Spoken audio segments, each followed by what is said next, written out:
Think about the best boss you've ever had. Did they tell you everything you wanted to hear? Probably not. They probably challenged you and probably cared about you, but still pushed you to grow. And that's what Kim Scott's book, Radical Candor, is all about. We're going to break down a framework that will help you communicate better one-on-one to employees and coworkers. This is your communication space. This topic is relevant to anybody that communicates in the workplace, but especially leaders. In the book Radical Candor, Kim Scott breaks down a 2x2 diagram.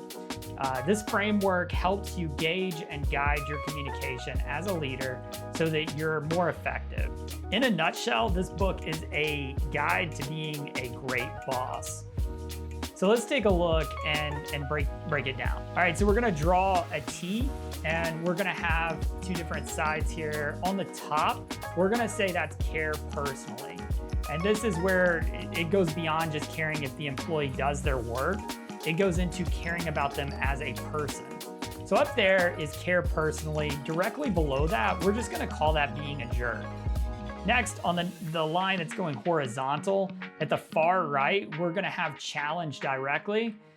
This means that you're telling somebody what you want to get done. You're being clear and direct. The other side of that, we're gonna actually call that silence. That's where you're not telling what you wanna have done. And we've all been told, if you don't have something nice to say, don't say anything at all.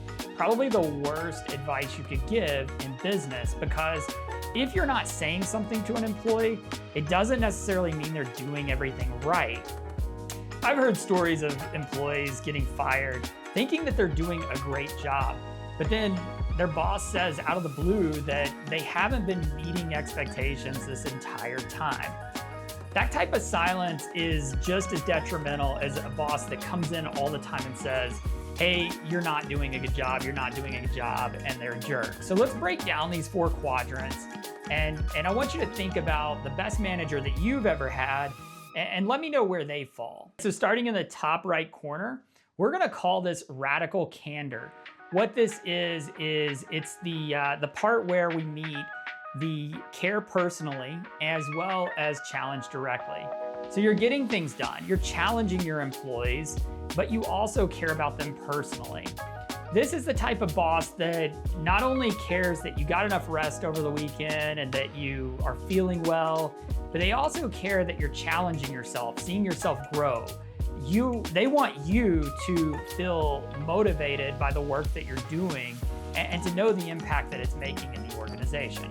So that's radical candor. And obviously that's where we want to go as a leader or just as a communicator in general in the workplace. We want to be direct, but we also want to show that we care about the person that we're talking to. All right, so next up, we're going to move next door neighbors to the side of radical candor. This is ruinous empathy. This is where you're very kind. You meet that care personally box, but you're silent. So as far as the employee knows, they're doing a great job. They're turning in their work and they think that they're meeting the requirements. You're very kind to your employees, so they don't think anything's wrong. But then all of a sudden the axe comes down and somebody has to have that conversation. The work that you've been doing is just subpar. We're gonna have to let you go. They don't know where that came from. This is ruinous, and that's why we're calling it ruinous empathy. Now, a lot of leaders will fall into this category because they don't want to have difficult conversations. That's not fair to the employee, it's not fair to yourself. It's very important to move out of this category if you've identified yourself there. And some ways that you can tell if you're doing that is if you're, as a leader, you're seeing subpar work being turned in, or you're seeing expectations not being met, but you're very kind and you're not ever challenging that person to meet these expectations. So if you find yourself in this box, it's detrimental. Make sure you move over to radical candor by making some adjustments and challenging more directly. And this is where we're gonna go to manipulative insincerity. This is where you are not kind, you're silent, and as you guess, this is probably like passive aggressive. You really don't have conversations with your employees. You don't check in with them. You don't have routine one-on-ones where you ask them how their week's going and how their personal life's going. This is really just like a silent leader. And I haven't had many of these, but I've heard stories where the leader doesn't ever talk to the employee. They may check in once a week and that's it. You almost don't even know that that leader's there.